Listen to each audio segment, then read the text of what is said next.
Alors, du coup, on va vous présenter le parc de la Fontaine de l'Étuvée. Donc, on représente avec Anthony, mon collègue, la ville d'Orléans, qui est une ville de moins de 120 000 habitants.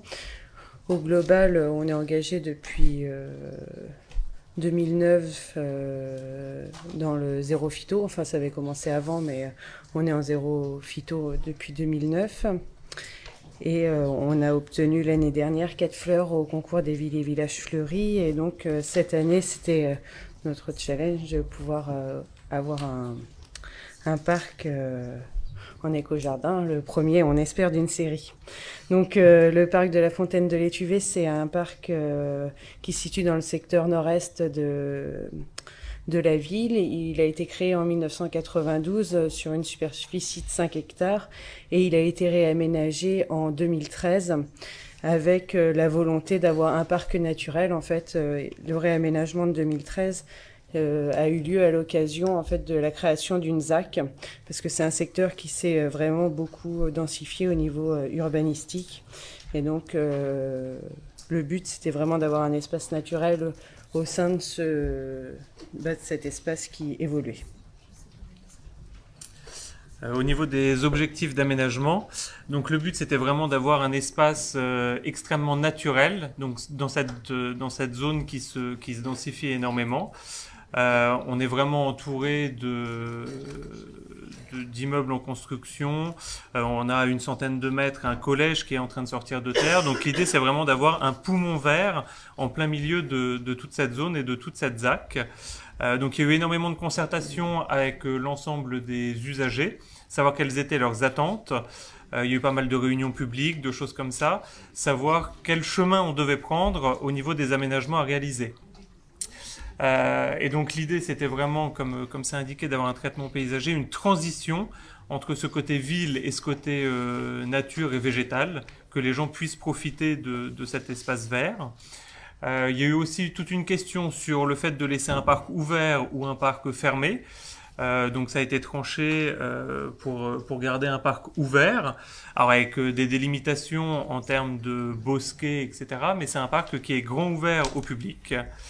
Et puis ensuite l'intervention des usages, savoir ce que les gens attendaient de ce parc, parce que comme le disait monsieur à Pantin, en fait pour que les gens s'approprient le lieu, il faut que chacun trouve un intérêt à ce parc. Donc il y a eu plusieurs zones aménagées, des aires de jeu pour les enfants, des terrains de pétanque pour les adultes, des aires de pique-nique, des bancs pour que les gens puissent se poser. Et puis suite à un budget participatif, les gens ont proposé des agrès sportifs. Donc ça a été mis en place également. Et puis au niveau de la gestion de la biodiversité, donc le maintien de tout ce qui est bassin, milieu aquatique, et puis le maintien également de zones de biodiversité. Donc, dans les objectifs d'aménagement, on y a aussi associé les objectifs de gestion pour recréer des lisières, bon, bah, pour faire quand même une frontière entre le parc et la ville, parce qu'on le répète, c'est vraiment un espace qui est assez urbanisé, avec une route très circulante qui passe sur la bord. Donc, mise en place aussi d'une gestion différenciée pour multiplier les habitats.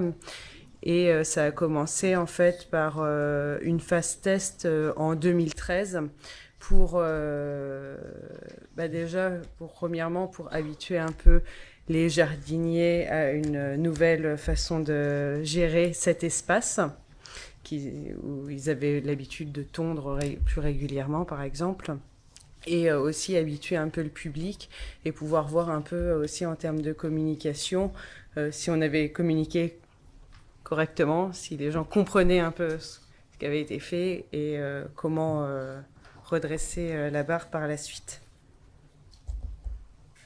Donc le plan de gestion a été mis en place par 3 équipes. L'équipe de gestion elle-même, l'équipe d'aménagement et l'équipe environnement. C'est vraiment une particularité sur ce parc puisque ça n'a pas forcément lieu d'être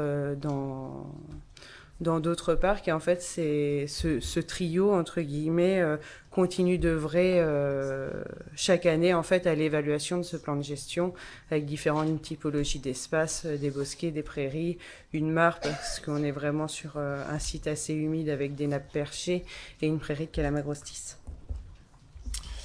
En termes de gestion, donc on va rentrer sur des points un peu plus spécifiques. Là, en l'occurrence, les arbres.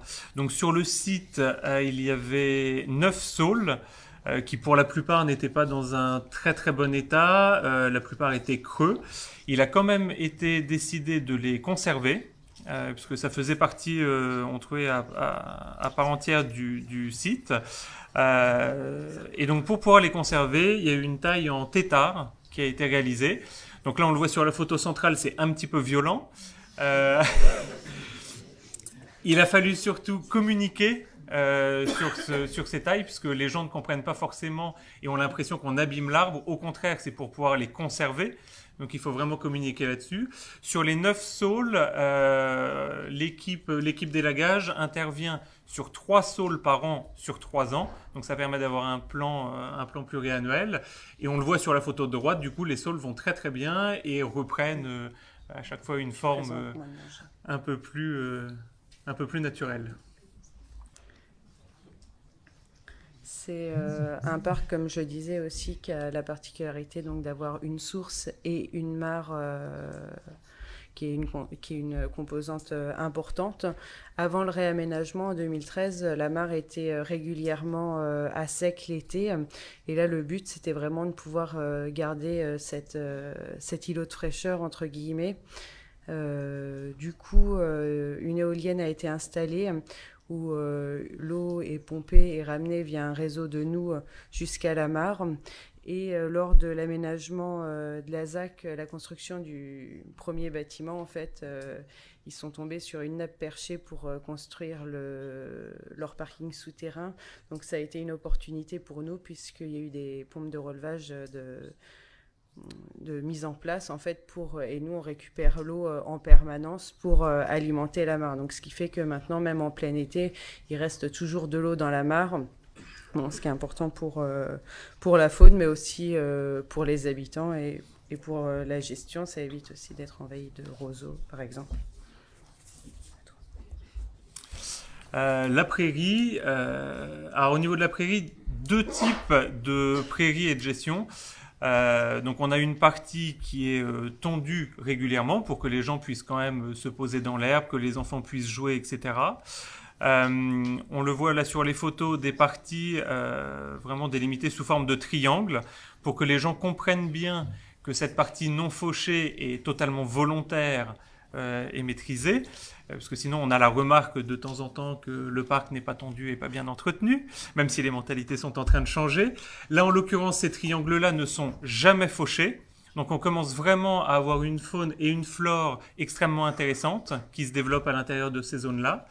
Et sur la grande plaine centrale, les agents fauchent une fois par an. Le reste de l'année, une forme est définie par les agents à la couleur de leur esprit. Chaque année, ils nous définissent une forme de leur souhait.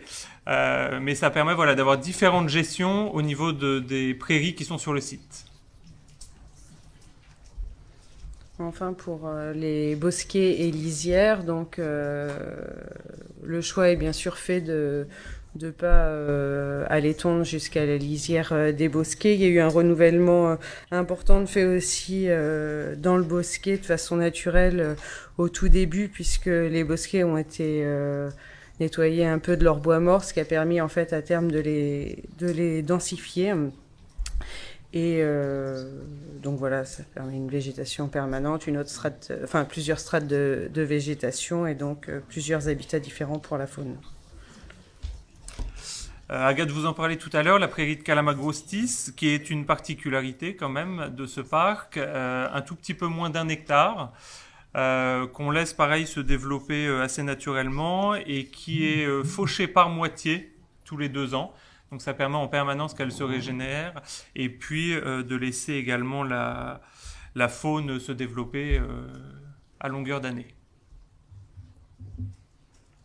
Et enfin, on va clôturer sur l'aspect communication. Donc, vous avez pu voir sur toutes les photos qui ont défilé, il y a des panneaux de communication un peu partout, sur tous les différents types de gestion qu'il y a sur les bosquets, les prairies, les animaux aussi qu'on peut croiser dans le parc.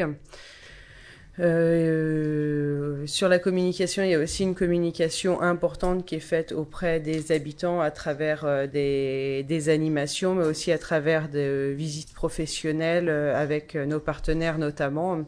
Et pour c'est que le temps est écoulé. Et juste pour finir, la communication, elle est vraiment importante pour la gestion de ce parc, vraiment entre services, puisque annuellement, la gestion est remise en cause avec une critique constructive de la part des 3 services que j'ai cités tout à l'heure pour justement accompagner les jardiniers dans la gestion, pouvoir comparer la gestion avec les inventaires qui sont faits régulièrement et pouvoir continuer à évoluer là-dessus. Voilà. Merci beaucoup. On va passer au parc de Noisiel.